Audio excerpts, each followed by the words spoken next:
Assalamualaikum warahmatullahi wabarakatuh. Alhamdulillahirabbil alamin. Allahumma shalli ala sayyidina Muhammadin wa ala alihi wa ashabihi ajmain. Hadirin di masjid, para pendengar MKFM dan seluruh jaringan radio yang merilai pagi ini, juga para penyimak di MK TV, salingsapa.com TV dan Tauhid TV yang merilai di seluruh penjuru dunia. Takdir Allah kali ini di samping ada Kang Ridwan Kamil, Kang Emil yang sekarang sedang diberikan episode menjadi wali kota Bandung. Dulu sebelum jadi wali kota, beliau duduk di sini juga untuk berbincang-bincang. Dan sekarang sudah jadi wali kota 6 bulanan. Assalamualaikum Kang Ridwan. Waalaikumsalam warahmatullahi wabarakatuh. Alhamdulillah, terima kasih subuh-subuh sudah mengajakkan ke sini. Saya paham betul bahwa jadi pejabat itu bukan sesuatu yang ringan. Bagaimana kabarnya? Sudah 6 bulan jadi wali kota, apa yang berbeda? Uban bertambah 3 kali lipat. 3 kali lipat. Alhamdulillah. Nanti ada tekniknya mengurangi ubannya, digundulin. Kenapa uban bertambah? Itu juga nggak bisa dijawab, tapi memang permasalahan di kota Bandung ini lahir dan batin, saya bisa sampaikan. Tidak hanya masalah infrastruktur yang kita lihat, juga menemukan bahwa sebagian pola pikir dari masyarakat itu seringkali juga menjadi tantangan. Ambil contoh, dulu saya pernah menasihati kelompok masyarakat supaya tidak buang sampah sembarangan. Mereka bilang alasannya karena nggak ada tempat sampah, Pak Wali. Setelah diberi tempat sampah, jumlahnya banyak, ternyata sama juga, masih membuang sampah, tapi tidak ke tempat sampah, cuma 1 jengkal dari tempat sampah. Iya, di pinggir. Pengen di pinggir, padahal tinggal 2 detik gitu, celung, tapi nggak mau juga. Jadi ini mewakili sedikit tantangan bahwa kita ini harus mengubah pola pikir jika kita kota kita ingin nyaman. Jadi kota kita tanggung jawab kita, itu jadi semangat sekarang. Baik. Sebelum kita bicara lebih dalam ya, apa yang berbeda nih sebelum menjabat dan sesudah menjabat? Dari macam-macam perbedaannya. Kita harus tahu ya bahwa punya jabatan itu tidak segampang sebelumnya dalam pikiran. Apakah benar?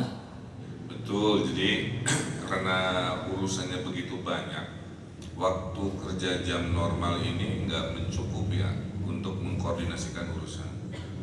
Dari sejak terakhir kita bertemu sampai sekarang, pulang ke rumah jam 11, jam 12, tadi malam masih apel siaga di Gasibu sampai setengah 1. Jadi judul lagunya Akang Jarang Pulang gitu. Ajaib. Tapi diikhlaskan saja karena nawaitunya juga kan beberes ya. Tuh, jadi bagi saudara-saudara yang mau jadi pejabat itu tidak sesederhana sebelumnya ya. Betul. Sebelumnya kan wah ini itu pas derma. Ternyata jadi upahnya itu adalah perubahan positif aja. Jadi misalkan saya menertibkan PKL Kepatihan, wah itu perjuangannya panjang. Nggak ada yang saya nikmati kecuali sebuah SMS kecil mewakili itu. Jadi ada SMS gini, Pak Wali, hatur nuhun, Kepatihan sekarang beres gitu, nggak macet lagi. Baru kali ini suami saya mau nganter lagi belanja di Kings. Tahu burung aja. sebuah SMS ya. Ada cerita kebahagiaan kecil aja gitu kan. Berarti suami istri romantis lagi, belanja bareng lagi, pulang-pulang mungkin itu dan seterusnya, tiba-tiba keluarganya happy lagi. Itu kan cerita kecil mewakili yang tidak terceritakan. Padahal perjuangannya berapa lama ya perjuangannya? Waduh panjang. Sampai ancaman jiwa juga ada, tapi ada risiko jabatan. Iya, tapi ada jiwa mah ada yang punya lah, nggak apa-apa. Terus saya perbaiki taman-taman dalam 6 bulan. Taman bunga, lansia dirapihkan, taman skateboard, dan yang paling terkenal tentunya taman jomblo. Kita mah sampai terkenal nanti keluar negeri, ke gitu ya? dunia akhirat lah itu. Karena hanya di Bandung fakir miskin dan jomblo dipelihara negara. Nah itu juga sama, berupaya gitu. Ada di Twitter ibu-ibu ngasih tahu, Pak Wali nuhun tamannya gara-gara taman mulai banyak katanya. Pertama kali lagi anak saya ngajak saya menghabiskan akhir pekannya di taman bukan di mall. Biasanya ngajak makan bareng ke mall ya nggak ada tempat alternatif. Nah sekarang dengan banyak upgrading taman, tiba-tiba senang anaknya lari-lari main-main musik macam-macam. Jadi ini bagi saya perubahan dan cerita kecil itu mewakili cerita yang tidak terceritakan yang membuat saya semangat lah dari sisi rewardnya. Jadi rewardnya itu kepuasan bahwa perubahan memang sedang diperlihatkan. Dan kereta api juga kalau belok mah bunyi. Jadi setiap ada perubahan tuh pasti ada bunyi-bunyian. Tinggal mana yang lebih istiqomah saja. Contoh gini yang akhirnya saya harus sabar tuh ya. Pak Wali itu gimana? Ini kan jalan macet oleh PKL di sini. Oke, saya tertibkan. Udah ditertibkan, Pak Wali ini gimana? Saya cari casing HP murah jadi nggak ada. Jadi itu dibereskan kamu. Pak Wali ini gimana? Taman jomblo kok dikasih di kolong jembatan, cuma gitu kan, itu sopan. Justru kalau udah jomblo kehujanan kan tragis ayah. Mending jomblo kayuhan gitu. Itulah kenapa taman jomblo di kolong Pasopati. Jadi akhirnya sabar aja, menjelaskan sambil relax aja. Jadi serius dan capek gitu ya. Jadi seperti Rasulullah juga, makanya Rasul mah sudah terkenal al-amin, terpercaya, dihormati, nggak diragukan. Tapi ketika mulai melakukan perubahan mah judulnya sama, kawan jadi lawan, yang muji jadi nyaci. Tapi tidak semuanya juga dilihat oleh Allah, tidak ada yang disia-siakan, dan pada waktunya juga Allah akan memberikan nikmatnya. Dan memang kenikmatan itu tidak harus cash, kadang-kadang harus dipanjangkan. Semua pejuang kebenaran begitu. Kalau pejuang kengacoan ya seperti biasa, banyak pendukungnya yang ngaco ya. Nah waktu pulang jadi makin dikit ya.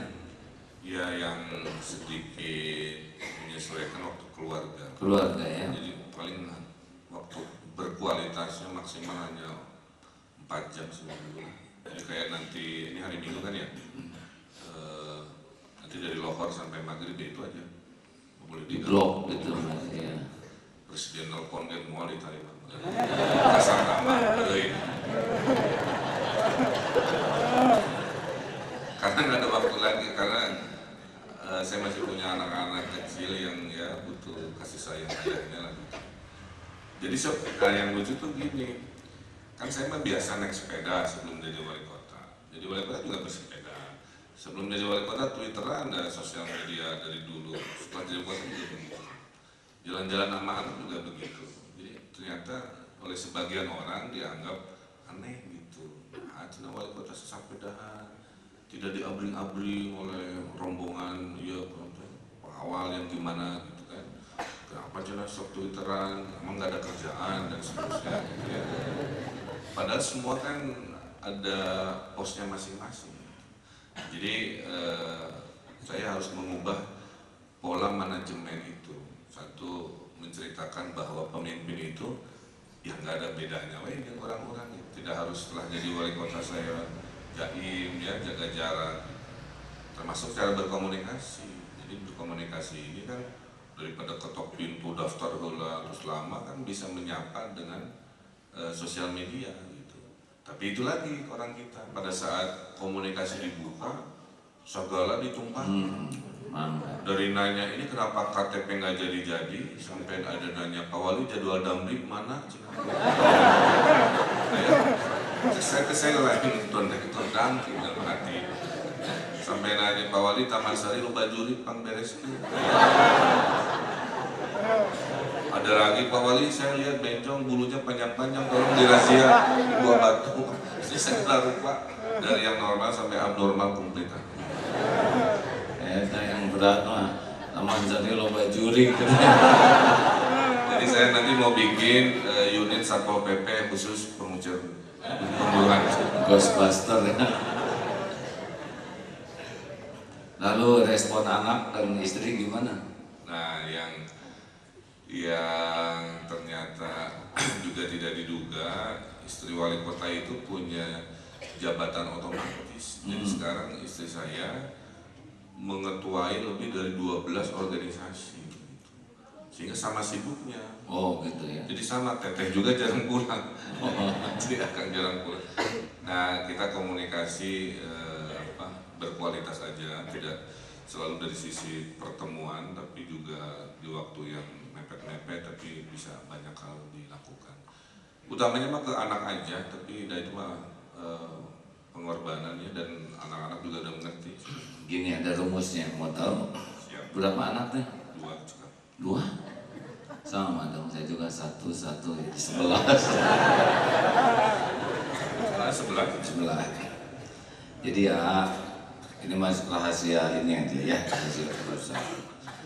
Jadi kalau kita melakukan sesuatu untuk orang lain dengan tulus karena Allah, dan Allah juga tahu kita kehilangan banyak waktu, tenaga untuk urus hamba-hambanya yang lain, itu anak bakal diurus oleh Allah.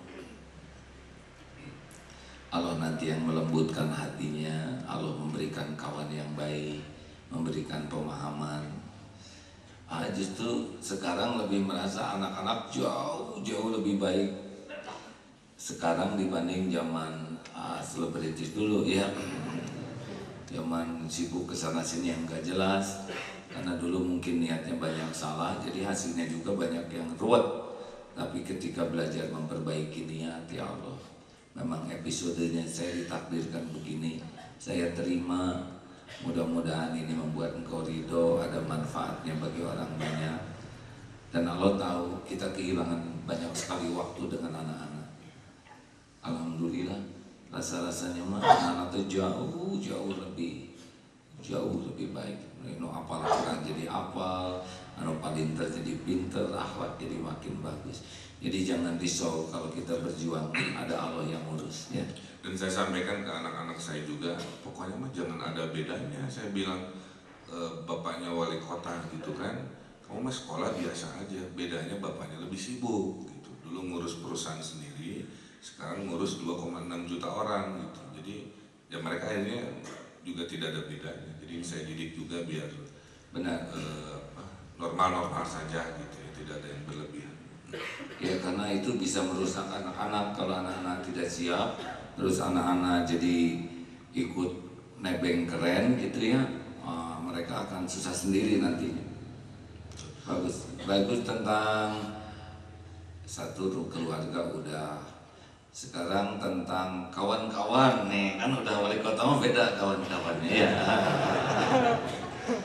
Nah sudah hukum Allahnya, kalau jadi pemimpin tiba-tiba banyak yang mendekat. Iya. Satu tipe ada kawan sejati yang dari dulu dekat dan tidak punya udang di balik batu gitu ya, ikhlas.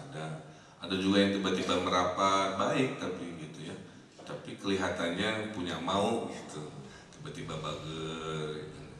Ada juga yang memang harus jadi waspada juga gitu ya, orang-orang mendekat dengan maksud-maksud tertentu, Jebakan gitu ya. ya. Jadi pemimpin ternyata kewaspadaan juga penting, bukan suuzon ya, tapi waspada beda gitu. Artinya memahami situasinya, menerima informasinya, tapi hanya untuk diwaspadai, tidak harus selalu dipercayai 100% misalkan, karena hari politik mah persepsi ya.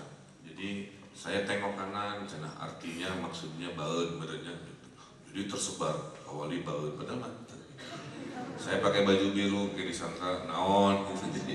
Jadi itu kadang-kadang, sehingga komunikasi harus sering disampaikan untuk mengklarifikasi hal-hal yang sifatnya tidak benar tapi diramaikan juga drama gitu kan. Selama 6 bulan itu beredar SMS yang isinya 100% tidak benar, tapi dipantul-pantul gitu.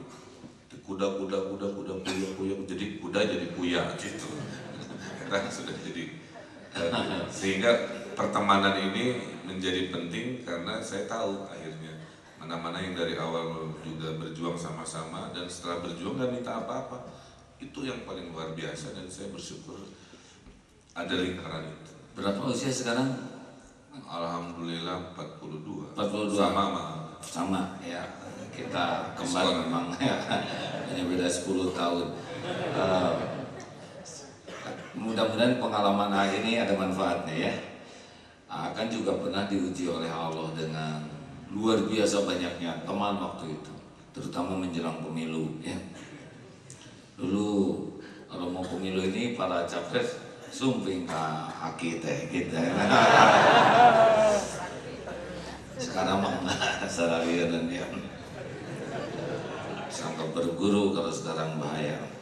Nah, dulu banyak sekali kawan tuh. Lalu Allah menguji dengan episode badai, langsung kau berlecat sebagian besar.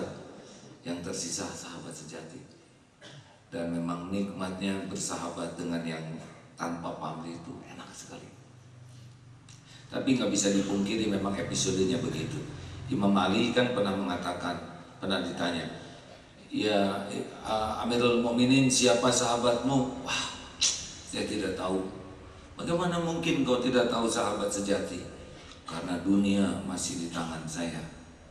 Nanti kalau dunia udah nggak di tangan saya akan tahu. Maksudnya begitulah. Tapi ya kita tidak boleh berburuk sangka ya, jalanin saja episode ini sebaik-baiknya. Siapa yang mau berkawan, tapi yang paling tahu rahasia itu Allah. Makanya terus berlindung ke Allah karena kita bisa dimanfaatkan, dijebak. Tapi Allah tahu semua rahasia. Kita mau baik ya. Satu hal yang saya yakini juga tadi itu, yang kedua karena saya sering sepedahan setiap hari. Sepeda itu jadi kebutuhan memang. Karena dengan sepedahan saya menemukan momen pribadi terganggu. Kamu naik mobil mah meren kan jendela udah dadak gitu. Sepeda mah bisa berhenti sendiri. Menyapa dulu warga. Sering dalam perjalanan dari rumah ke kantor berhenti dulu, ada bapak lagi benerin mobil, ngobrol lah, ada ibu-ibu nganter anak. Jadi ada perbincangan tiap hari ngobrol, menanyakan masalah, mewakili mungkin general publik gitu ya. Kedua juga jadi lebih sehat ya karena bergerak terus. Yang ketiganya banyak gagasan lahir justru kalau sedang bersepeda. Jadi Masya Allah. Kalau sudah ketemu ke kantor, ngantri dan koordinasi dan seterusnya. Jadi dalam sehari ada selain jedanya saat sholat, ya jedanya itu sepeda itu. Makanya saya campaign supaya sesekali kita coba kurangi beban lalu lintas dengan bersepeda. Itu gimana tuh, ada efeknya nggak? Sudah mulai ada gejala-gejala perubahan atau sudah? Nah kalau mengubah pola gaya hidup orang memang nggak mudah. Jadi saya menargetkan perubahan ini setahun. Maka akhirnya keluar gagasan Bandung Fun Days. Bandung Fun Days itu kita mengubah masyarakat pelan-pelan per hari per minggu. Jadi kalau Senin itu naik bis damri gratis buat pelajar. Selasa hari tidak merokok. Rabu rebo Sunda. Jadi nyarusnya kedah Sunda. Nggak boleh. Kamis bahasa Inggris. Jadi if you invite me on Thursday, I will speak English on Thursday. Oh ya, let's break my liver. My body is not delicious. Enak badan. Hari Jumat naik sepeda. Hari Sabtu festival. Makanya ada Car Free Night yang tema kuliner. Di Braga udah, Cibadak udah, Ujung Berung. Jadi harus satu kecamatan satu Car Free Night tema kuliner. Nah ini contoh kecil, coba mengubah warga pola hidup pelan-pelan per hari. Terus satu hal yang kita eksperimenkan dan diapresiasi banyak orang itu adalah mencoba menaikkan indeks kebahagiaan. Jadi saya terinspirasi oleh cerita-cerita dalam Al-Quran juga. Jadi saya sama Mang Oden setiap minggu makan malam di rumah warga termiskin di kota ini. 1 jam kita datang, hanya makan malam aja ngobrol, dengerin curhatnya, masalah rumahnya diberesin gitu. Kedua, tiap malam minggu kita nonton bareng kayak Lara Tancap, saya suruh lurah-lurah. Yang ketiganya tadi ada Car Free Night, supaya warga ini bisa saling menyapa, karena ada teorinya ternyata. Car Free Night itu gimana? Jalan ditutup, mobil nggak boleh lewat, terus gelar festival makanan di tiap kecamatan, jadi beda-beda. Jadi kalau malam minggu di Bandung, warga keluar rumah untuk berinteraksi. Karena ada studi, kota yang bahagia itu katanya jika warganya bisa menjawab iya terhadap 3 pertanyaan. 1, apakah Anda tersenyum setiap hari? Kalau jawabnya iya, berarti bahagia, seri gitu kan. Pada bawahnya.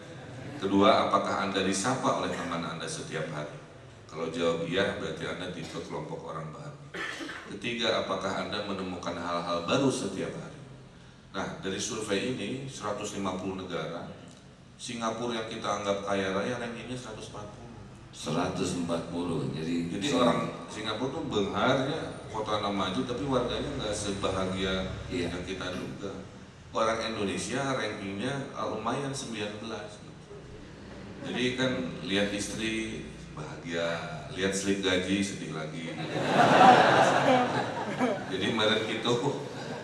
Jadi saya coba sambil beresin banjir, macet yang memang lumayan butuh effort dan biaya besar, yang kecil-kecil, taman diberesin, harian tematik gitu kan, indeks kebahagiaan dinaikin, itu yang sedang berproses kan. Berproses 6 bulan itu waktu yang masih sangat sebentar untuk sebuah perubahan dari sekian lama yang sudah ngedaglek misalkan ya. Insya Allah. Dulu lingkungan Darul Trade ini dikenal sebagai lingkungan bebas sampah, bersih. Namun orang tiap tahun berbeda-beda yang kontrak di sini. Jadi memang yang udah rajin bersihnya udah pada lulus, yang datang yang belum bersih. Bisa kebayangkan, jadi diulang lagi tiap tahun kebersihannya. Tapi bagi kita mah nggak boleh menyerah, karena bagi kita mah bukan hasil yang terpenting, proses yang berkesinambungan yang terus menerus. Hasilnya mah bisa dalam bentuk pahala, bisa juga dalam bentuk perubahan, atau mungkin nggak dirasakan di sini tapi kebawa oleh orang pergi ke sana. Mungkin begitu ya, menghibur hati mah. Ya, jadi kuncinya konsisten. Istilah saya tidak mudah tapi tidak boleh menyerah. Jadi sekarang kita juga, ini orang Indonesia itu kadang-kadang butuh di propaganda istilahnya, dinasehati tapi terus-menerus dengan kalimat itu. Sehingga sekarang kita mau ubah kalimatnya, bukan buanglah sampah pada tempatnya, tapi kelolalah sampah pada tempat. Kalau dikelola kan dipilah dulu, diatur mana yang bisa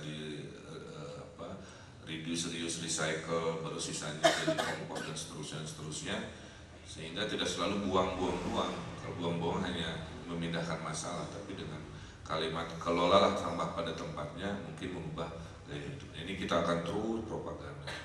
Yang betul mah buanglah mantan pada tempatnya, nah itu betul. Buanglah sampah harus dikelola.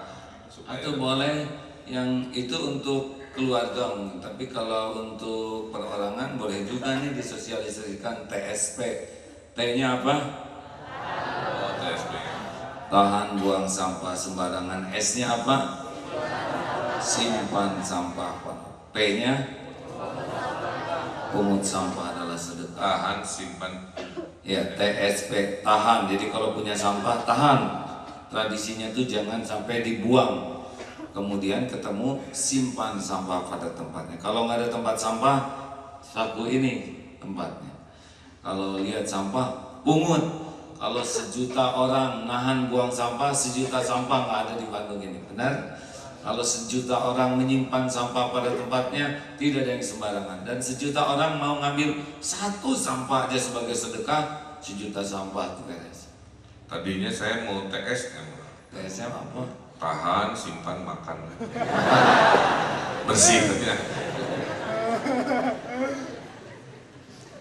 Tapi ini memang kerja yang harus konsisten betul.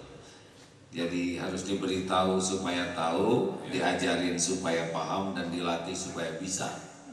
Satu hal yang akhirnya saya menguatkan diri dan mengubah gaya kepemimpinan, ternyata mengelola kota ini, supir ini harus sering turun jadi montir, kira-kira konsep filosofinya. Jadi nggak bisa memimpin hanya membawa kendaraan tanpa sering-sering meriksa mesin. Nah, oleh karena itu dalam 6 bulan ini saya nggak hanya duduk di meja mimpin rapat nyuruh-nyuruh. Jadi turun ke lapangan justru sekarang 50% waktu saya banyak di lapangan. Pada saat hujan ngarahin pompa air harus di mana gitu kan. Sudah 4 minggu selalu apel malam, jadi saya udah 4 minggu malam mingguannya digasibu sama tentara Satpol PP gitu kan. Oh ya itu ya apa yang membereskan gasibu, betul. Jadi memang tuntutannya harus begitu dan itu butuh kondisi fisik yang prima karena di lapangan kan tuntutannya luar biasa. Nah jadi dirubah polanya sekarang udah menyesuaikan, jadi biasa lah gitu. Kira-kira Bandung mah kalau mau beres ya memang harus dari detil sampai teori gitu, itu harus satu paket, tidak bisa hanya gaya-gaya tunjuk-tunjuk itu nggak akan selesai. Dan saya syukur ya kolaborasi di Bandung ini luar biasa. Jadi saya terharu ya, militer-militernya itu mau bantu kota Bandung. 2 hari itu sampah yang bertahun-tahun di pasar Caringin beres oleh satu kompi gerbuknya lah gitu. Ini memang tidak bisa dipungkiri kehebatan tentara tuh ya. makanya saya mengapresiasi yang disiplin-disiplin seperti ini harus jadi sebuah gelombang perubahan gitu. Bagaimana pelajar santri tapi punya disiplin seperti minimal mendekati militer. Nah, itu baru juara dunia tuh kalau bisa. Coba kita tes sebentar ya. Oh gitu. Duduk siap. Oh siap, nggak bisa bergerak nih emang gitu. Mancapnya begini. Istirahat tempat, gerak. Bisa setengah jam begini. Kalau saya lagi ke belakang dan lupa istirahatin. Jadi memang disiplin bukan milik tentara, disiplin itu milik orang yang ingin punya keberhasilan. Coba, tiada prestasi tanpa disiplin, tiada masa depan tanpa disiplin, pribadi tangguh dalam teori mah gampang ya. Inilah yang membedakan kenapa bangsa Korea dan Jepang berlari cepat. Kuncinya bukan soal ilmu. Ilmu mah orang Indonesia juga pintar-pintar, tapi disiplin. Jadi ada 2 orang pintar gitu ya, yang membedakan dia maju atau tidak karakter dari kepribadiannya, bukan intelektualitasnya. Jadi saya lihat orang Korea itu punya slogan namanya kalahkan Jepang gitu. Oh gitu ya. Jadi namun anu hare-hare leha-leha kita kan mengalahkan Jepang, kamu kerjanya lebih semangat. Oh siap. Pantas saya pakai Samsung sekarang. Jadi sekarang kan Korea udah nyusul gitu. Jadi ini juga sedang kita ubah, ya, mohon dukungan dari AA juga bagaimana disiplin ini disuntikan menjadi sebuah nilai-nilai keseharian. Hanya dengan itu saya yakin kita bisa menjadi bangsa yang berkompetisi dengan kuat dan baik di dunia. Amin, amin. Ini sekedar informasi aja buat Kang Emil. Apa sih yang dicita-citakan di pesantren ini dan pesantren lain pasti udah jauh yang lebih bagus. Ini hanya ingin sederhana. Jadi pesantren ini enggak jadi pesantren internasional dan sebagainya, tapi ingin punya karakter apa? Bagus. Kan karakter tuh ada baik, jelek, ada kuat, lemah. Jadi karakter baik aja nggak cukup. Yang ada yang namanya balem, dia baik tapi lemah. Dia orangnya jujur, orangnya rendah hati, tapi ya begitu, kurang disiplin, kurang berani ngambil keputusan dan kurang tangguh. Dia baik untuk dirinya sendiri, tapi ini juga ada lumayan. Ada namanya karakter jelem, dia jelek tapi lemah, mah apes ya. Mau nyontek ketinggalan, dicomekannya teh. Mau nyolong ketiduran, maling ayamnya nggak ketangkep, dia yang ketangkep ya. Karena lebih gesit ayam daripada ini mah apa saja.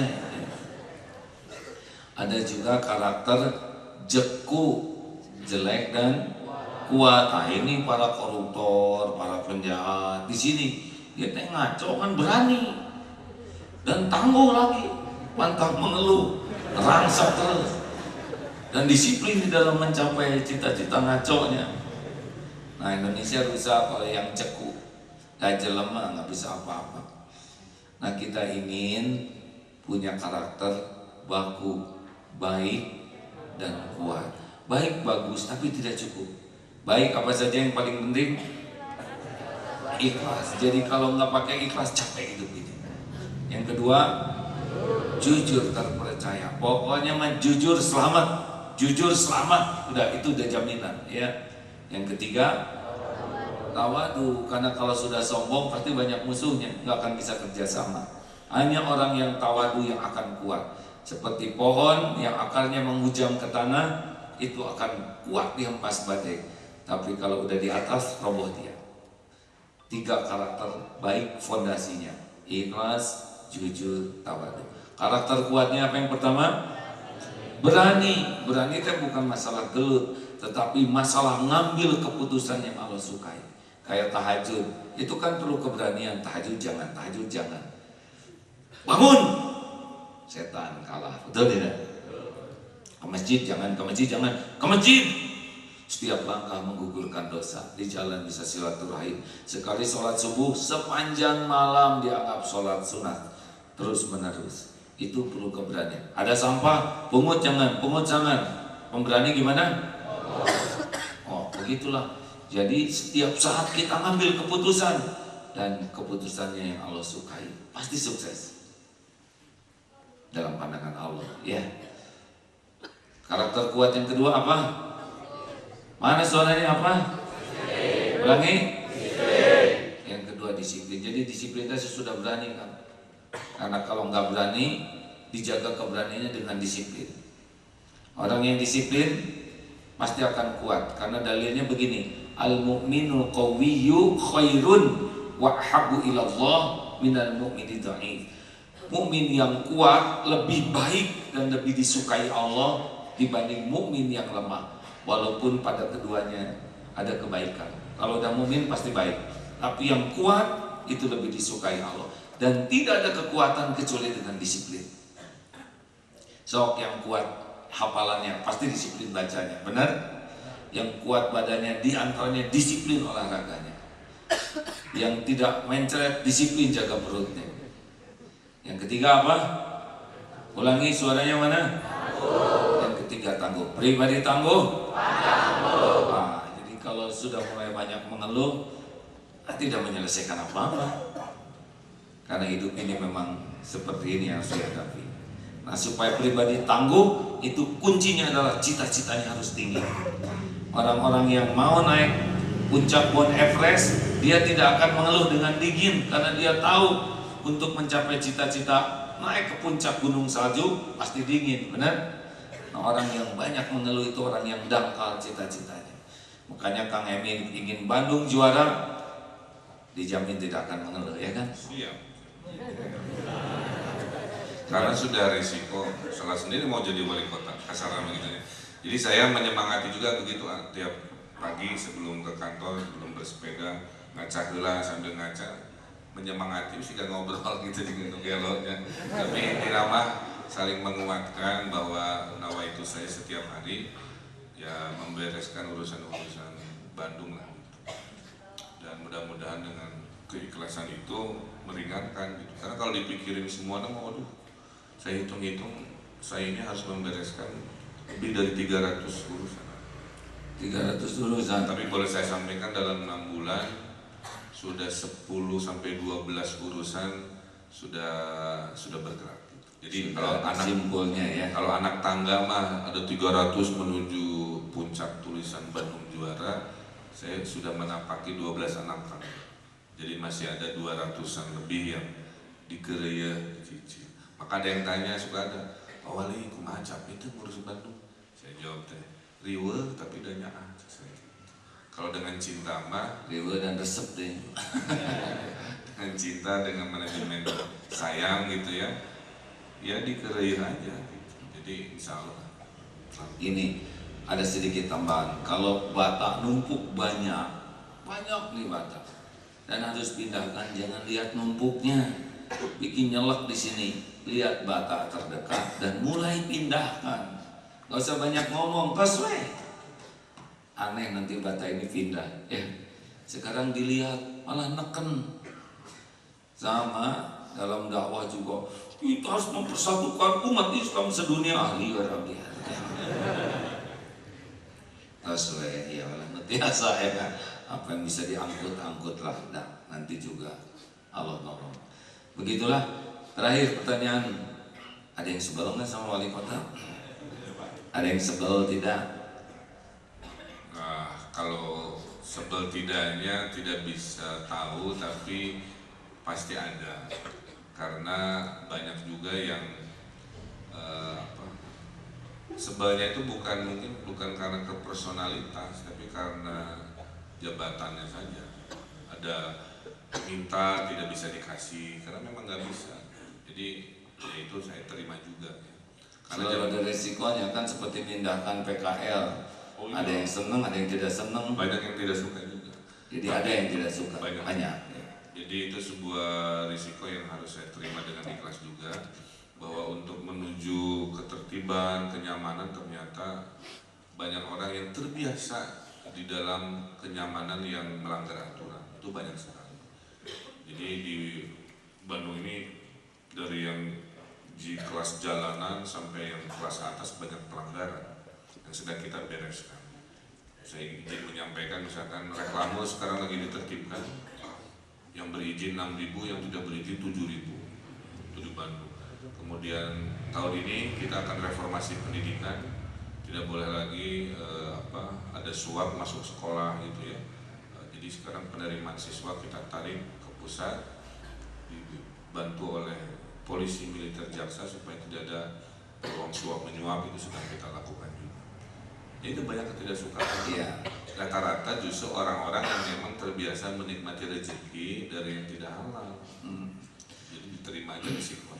Iya.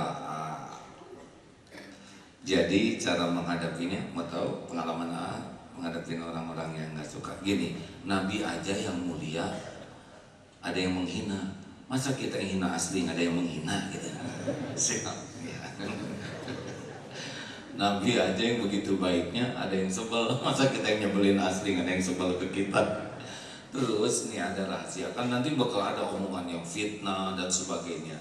Ya berdasarkan pengalaman Om gitu di sini.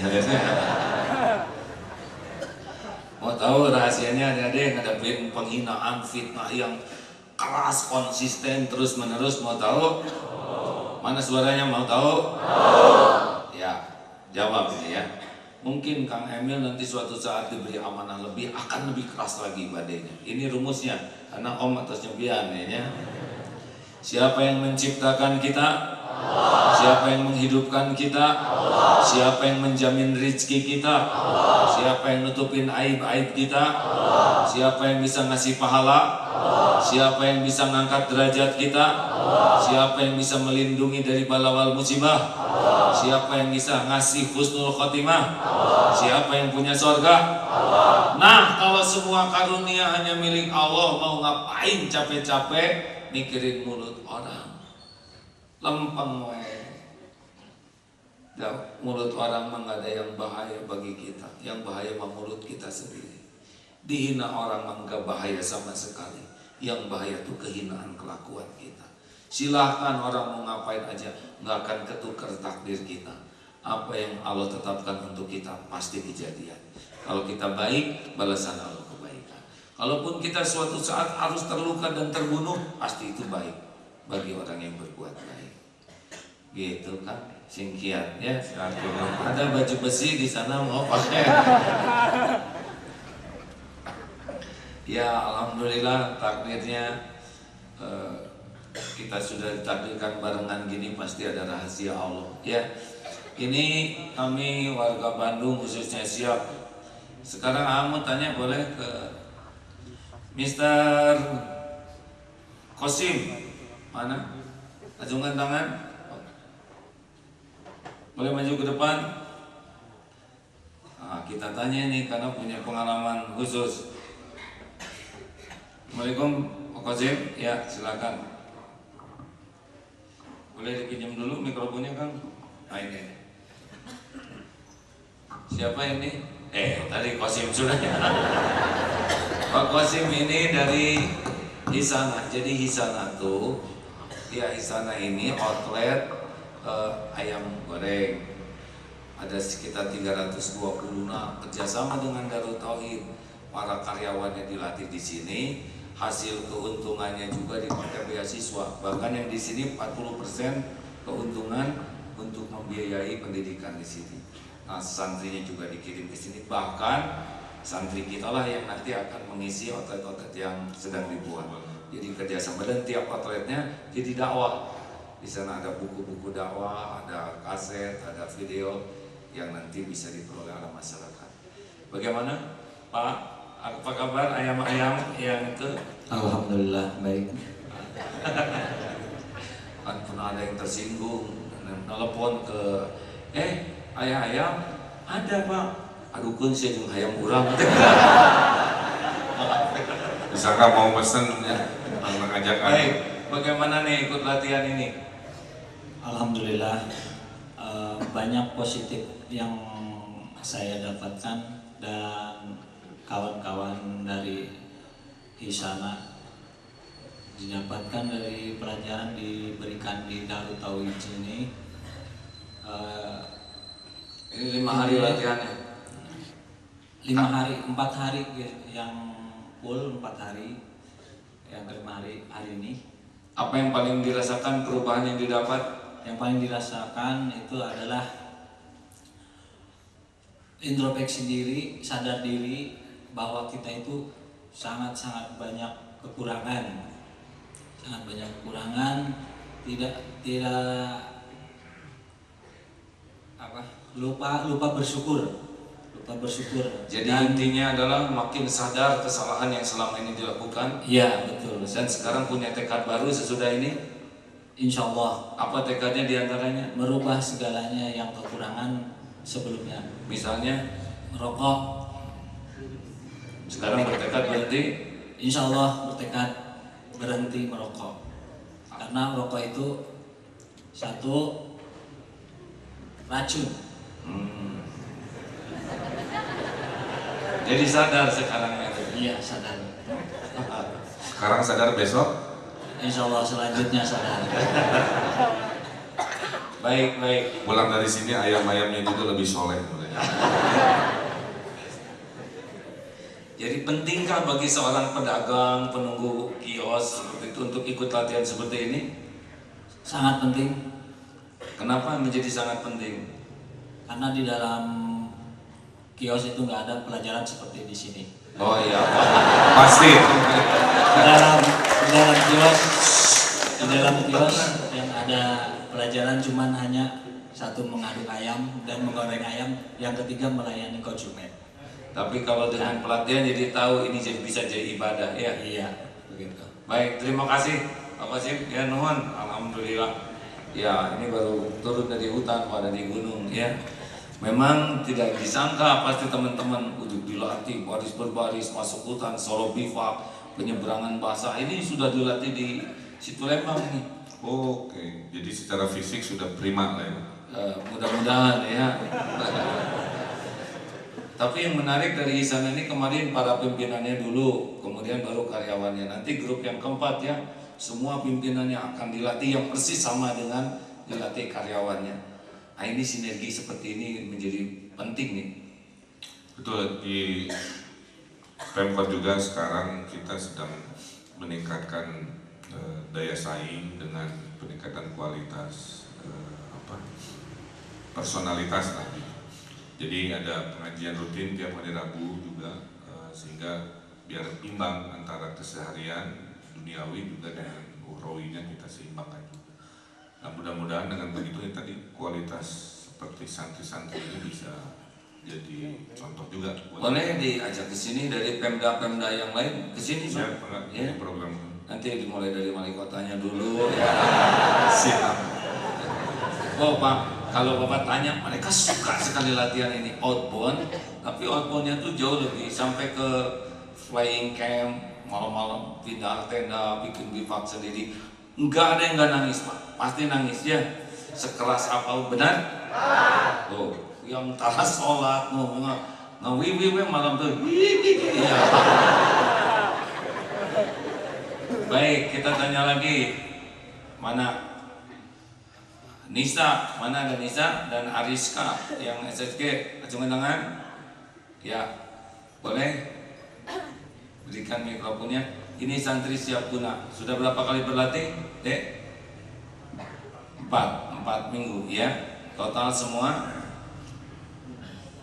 berapa bulan? 3 bulan, berarti 12 kali pelatihan.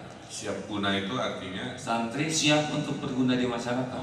Ya, ini pelatihan tanpa pamrih, datangnya Sabtu dan Minggu saja dari berbagai daerah. Silakan, siapa bicara duluan? Ariska. Ya, Ariska. Dari mana Ariska? Dari Karawang. Lalu pulang pergi ya? Enggak, PPM juga. Oh, PPM di sini. Apa yang dirasakan dengan mengapa mau bergabung dengan santri siap guna? Pengen jadi awal tahun. Satu. nya udah satu. 3 kali berhenti bicara. Satu, ingin menjadi hawa tangguh. Terus tidak banyak mengeluh, karena selama ini kan banyak mengeluh ya. Banyak pengalaman, ingin banyak pengalamannya dari luar. Dari 4 kali pelatihan, apa yang terasa di perubahan pada diri? Disiplin ada, terus Itu hampir ngomong karena kalau nya 3 kali berhenti bicara di sini, prosedurnya begitu. disiplin, terus banyak olahraga, karena sama pelatih juga disuruh banyak olahraga supaya sehat kan, jadi Baik. tidak gampang sakit. Baik, alhamdulillah. Terima kasih Rizka. PPM berarti mahasiswa ini ya. Iya. Ya, selanjutnya Nisa. Assalamualaikum warahmatullahi wabarakatuh. Waalaikumsalam warahmatullahi. Apa yang terasa berbedanya? Iya, di Jerman ya teh. Oh, Nisa, apa bedanya Darut Tauhid dengan Jerman gitu aja lah ya. Semuanya berbeda. Guten Morgen gitu ya. Jadi ini dari Jerman tamat SMA ke sini mau pesantren, ikut penghafal Quran dan ikut juga santri siap guna. Apa yang dirasakan oleh Nisa pelatihan ini?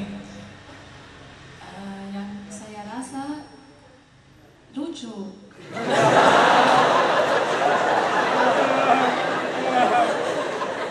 Memang tidak cocok dengan konsep pelatihan. Nisa terancam dikeluarkan ya. Masa lucu? Jadi ada materi stand up comedy. Gimana maksudnya? Mungkin nggak ngerti arti lucu bahasa Indonesia. Lucu ya. tembak baik. Lucu. Hah? Oh fun, menyenangkan. Oh iya, kita yang salah paham. Oh, mengesankan, ya. Mengesankan, menyenangkan. Bahasa pendeknya lucu. Gimana? Coba Nisa jelaskan. Apa yang paling dirasakan? Apa yang paling lucu apa? Yang paling lucu push up. Dia salah mengerti loh. Salah kurikulum gitu. Padahal yang disuruh push up rata-rata manyun. Baik, ada perubahan apa yang Nisa rasakan? Gerakannya lebih cepat. Gerakan lebih cepat. Tidak banyak mengeluh. Tidak banyak mengeluh. Olahraganya lebih Disiplin. lebih strong. Lebih kuat. Lebih semangat lah. Kita harus bijaksana memahami kan. Jangan sampai seperti tadi ya.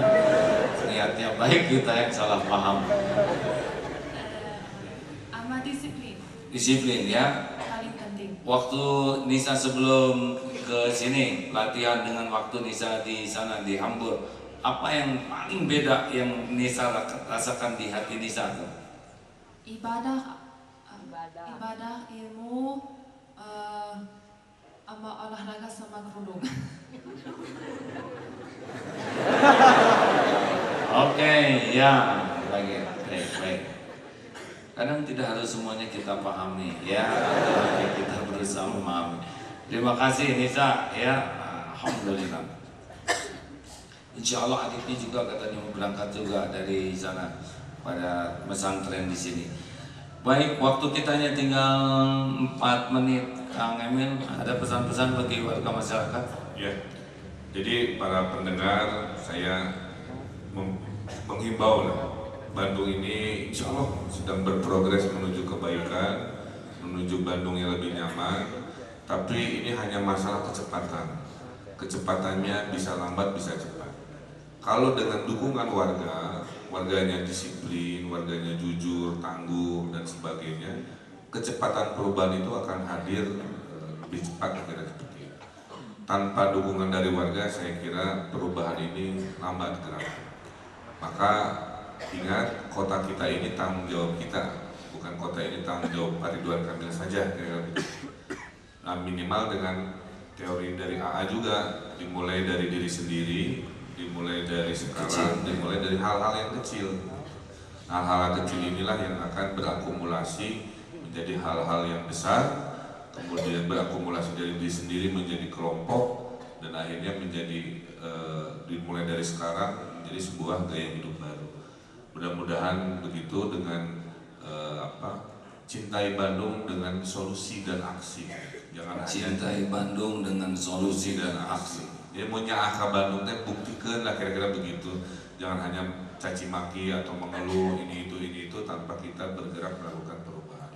Karena Bandung ini bisa menyenangkan, alias Bandung ini bisa lucu, istilah di sana, dengan kegiatan yang disinergikan bersama-sama. Dan itu saja, dan doakan kami yang sedang berupaya, mudah-mudahan beri kesehatan, kesabaran itu. Amin ya rabbal alamin. Para pendengar yang baik, kalau kita memilih pemimpin tidak cukup hanya dengan memilih, karena pemimpin hanya satu, tapi kita harus membantu setidaknya dengan doa juga. Maka mendoakan pemimpin agar pemimpin kita menjadi pemimpin adil, amanah adalah bagian daripada tanggung jawab kita terhadap orang yang kita pilih. Ya, terima kasih Kang Ridwan Kamil. Insya Allah mudah-mudahan para pendengar suatu saat kita akan silaturahim sama-sama ya. Carikan lapang yang agak luas atau di balai kota gitu. Tergantung jumlahnya bisa diatur. Berapa kan di lapangan itu berapa muat berapa tuh? Dulu sekali kita pernah di sana tuh. 10.000 masuk? Oh, enggak 10. Enggak. 2.000-an lah. Ya, baik. Nanti kita sama-sama silaturahim apel di sana ya. Siap semuanya? Ya. Sebetulnya sederhana, tiap orang ngajak 10 udah jadi itu 10.000, betul ya? Insya Allah supaya tidak menyusahkan, kan ada tradisi kalau Darul Tauhid, kalau datang ke suatu tempat tidak pernah meninggalkan sampah. Jadi semua datang dan pulang tuh harus jadi lebih bersih dibanding sebelum kita datang. Aib kalau kita datang ke suatu tempat dan tempat itu jadi kotor, tidak boleh ya. Dulu zaman demo-demo tahun 98 tuh di gedung MPR, kita juga ngirim beberapa bis ke sana, tapi terkena bagian beberes jadi itu bukan demo ya. Kalau kebersihan sebagian dari iman. Benar ini memang ciri-ciri orang beriman beginilah ya, mengut sampah. Terima kasih sekali lagi para pendengar yang budiman. Mudah-mudahan silaturahim ini bisa berlanjut terus dan ada manfaat.